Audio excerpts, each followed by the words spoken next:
Meet లైంగిక వేధింపులను మౌనంగా భరించిన బాధితులంతా నోరు విప్పిన ఉద్యమం. మృగాల దాష్టికాలను యావత్ ప్రపంచం తెలుసుకునేలా చేసిన ఒక విప్లవం. ఇప్పుడు అలాంటి ఉద్యమమే న్యాయ వ్యవస్థలో కూడా ప్రారంభమైందా? చీఫ్ జస్టిస్ టార్గెట్గా వచ్చిన ఈ ఆరోపణలు నిజమేనా? ఇది ఒక్కరితో ఆగిపోతుందా, లేక ఊహకు కూడా అందని వారిని తెర మీదకు తీసుకొస్తుందా? దేశం మొత్తాన్ని ఊపేస్తున్న ప్రశ్నలు ఇవే.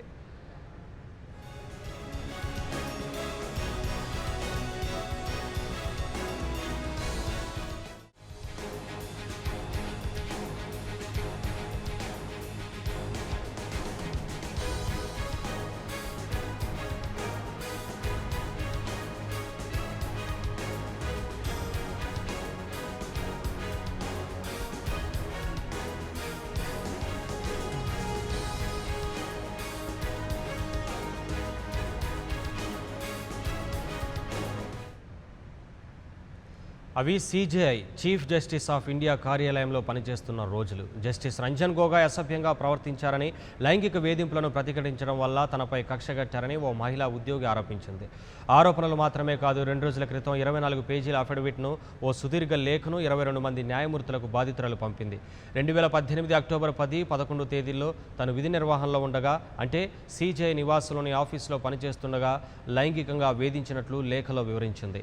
జస్టిస్ రంజన్ గొగోయ్కు లొంగకపోవడంతో తనను ఉద్యోగాల నుంచి తొలగించడం మాత్రమే కాకుండా తన భర్త, తన మరిదిని సైతం ఉద్యోగాల నుంచి సస్పెండ్ చేశారని, తప్పుడు కేసులో ఇరికించి వేధిస్తున్నారనే సంచలన ఆరోపణలు చేస్తుంది. ఈ లైంగిక వేధింపుల ఆరోపణలతో సుప్రీంకోర్టు ఒక్కసారిగా ఉలిక్కిపడింది. సర్వోన్నత న్యాయస్థానంలో ఏం జరుగుతుందో తెలియని పరిస్థితి ఏర్పడింది.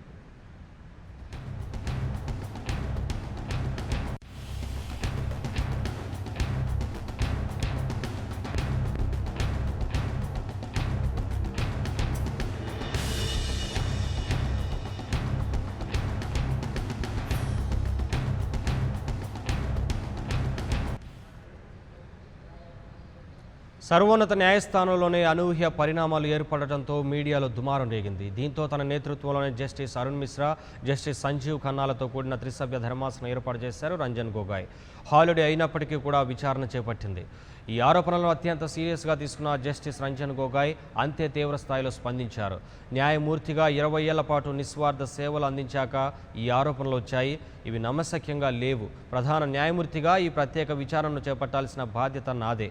ఎట్టి పరిస్థితుల్లోనూ న్యాయ వ్యవస్థను బలిపశువును కానివ్వనని జస్టిస్ రంజన్ గొగోయ్ తెలిపారు.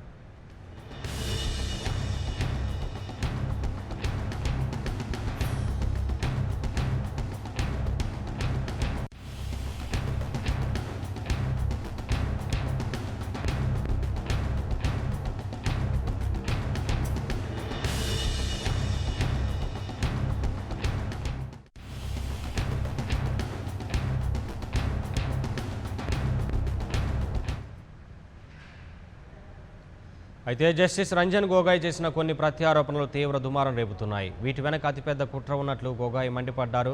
ఓ అతిపెద్ద శక్తి ఇదంతా చేయిస్తోందని జస్టిస్ గొగోయ్ ఫైర్ అయ్యారు. ఆయన ఆరోపణలు ఆయన మాటలోనే ఓసారి వింటే ఇప్పుడు 2 కార్యాలయాలు ఉన్నాయి. ఒకటి ప్రధానమంత్రి కార్యాలయం, రెండోది సిజేఐ కార్యాలయం. ఈ కుట్ర చేస్తున్న వారి లక్ష్యం సిజేఐ కార్యాలయాన్ని నిర్వీర్యం చేయడమే. వచ్చే వారం అత్యంత ప్రధానమైన కేసులను విచారించాల్సి ఉంది. ఈ తరుణంలో ఈ ఆరోపణలు వచ్చాయి. పైగా దేశంలో లోక్సభ ఎన్నికలు జరుగుతున్నాయి. ఇటువంటి పరిస్థితుల్లో నాపై వచ్చిన ఆరోపణలను ఖండించడం కూడా దిగజారడమే. అందుకే నేను ఆ పని చేయలేదని చెప్పుకొచ్చారు జస్టిస్ రంజన్ గొగోయ్.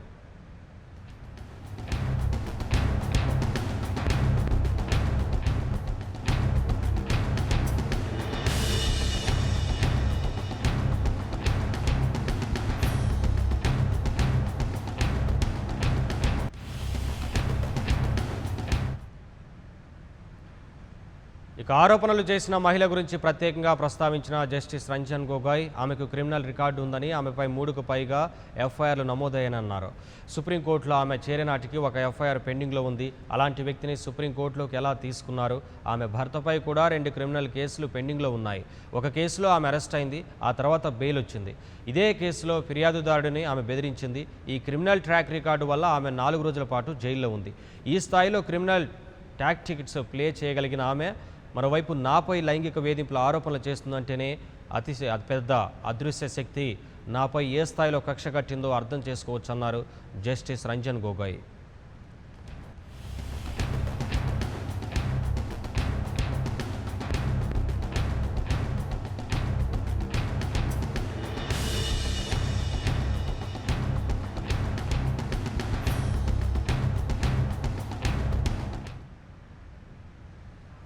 ఈ వివాదమే ఇప్పుడు దేశాన్ని కుదిపేస్తోంది. చీఫ్ జస్టిస్ పైనే లైంగిక వేధింపుల ఆరోపణలు రావడం, ఆయన నేతృత్వంలోని కేసు విచారణ జరగడం, చీఫ్ జస్టిస్ కార్యాలయాన్ని నిర్వీర్యం చేసేందుకే ఓ పెద్ద అదృశ్య శక్తి పనిచేస్తోందనే ప్రత్యారోపణలు అన్నింటినీ కలిపి ఓసారి చూసుకుంటే అసలు దేశంలో ఏం జరుగుతోందనే కాదు, ఏది నిజం ఏది అబద్ధమనే ప్రశ్న ఉక్కిరిబిక్కిరి చేస్తోంది. అయితే జస్టిస్ గోగాయ్ చెప్తున్నట్లు వచ్చే వారం విచారణకు రానున్న ముఖ్యమైన కేసులేంటో ఓసారి పరిశీలిస్తే, రఫేల్ కుంభకోణంలో సుప్రీంకోర్టు ఆదేశాలను వక్రీకరించి ప్రచారం చేశారంటూ రాహుల్ గాంధీపై ఓ పిల్ దాఖలైంది. ఇది వచ్చే వారమే విచారణకు రానుంది. దీనిపై రాహుల్ గాంధీ సమాధానం ఇవ్వాల్సి ఉంది. ఇక బెంగాల్లో సంచలనం సృష్టించిన శారదా చిట్ ఫండ్ కుంభకోణంలో ఎంక్వైరీ కోసం కోల్కతా పోలీస్ కమిషనర్ రాజీవ్ కుమార్ను కస్టడీకి ఇవ్వాలంటూ సిబిఐ అపీల్ సోమవారం పరిశీలనకు వస్తుంది.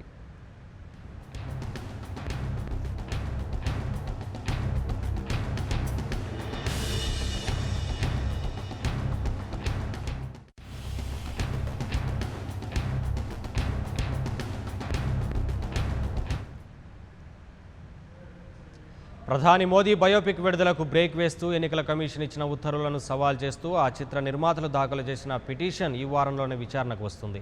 ఇక అస్సాంకి చెందిన జాతీయ పౌర హక్కుల పట్టిక వ్యవహారంపై సోమవారం విచారణ. తమిళనాడు లోక్సభ ఎన్నికల సందర్భంగా ప్రజలకు భారీగా లంచాలు ఇచ్చారంటూ దాఖలైన పిల్పై సోమవారమే విచారణ జరగనుంది. ఇలాంటి సంచలన కేసులు ఉన్న నేపథ్యంలో చీఫ్ జస్టిస్ కార్యాలయాన్ని అస్థిరపరిచేందుకు కుట్రలు జరుగుతున్నాయని జస్టిస్ రంజన్ గోగాయ్ మాత్రమే కాదు, ఇతర న్యాయమూర్తులు కొందరు ఆరోపించారు.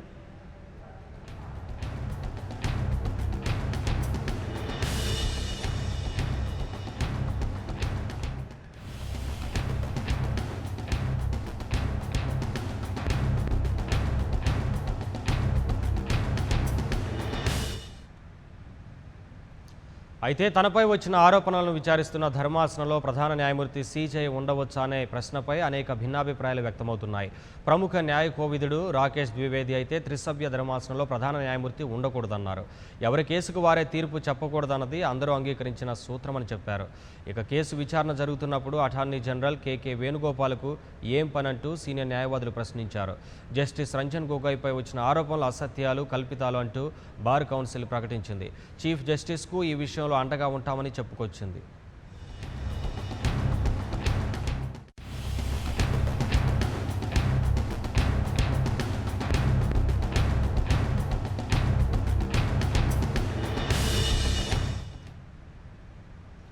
ఇలాంటి సందిగ్ధావస్థ నెలకొన్న నేపథ్యంలో అసలు సర్వోన్నత న్యాయస్థానంలో ఏం జరుగుతోంది? జస్టిస్ రంజన్ గోగాయ్ ఆరోపించినట్లు ఆ అదృశ్య శక్తి ఎవరు? చీఫ్ జస్టిస్ ఆఫ్ ఇండియా కార్యాలయాన్ని నిర్వీర్యం, నిస్తేజం చేయాల్సిన అవసరం ఏమిటి? ఇందులో ఏది అబద్ధం, ఏది నిజం అనేది కీలకంగా మారింది. ఈ కేసు ఎన్ని మలుపులు తిరుగుతుందోనని దేశం ఉత్కంఠగా ఎదురుచూస్తోంది.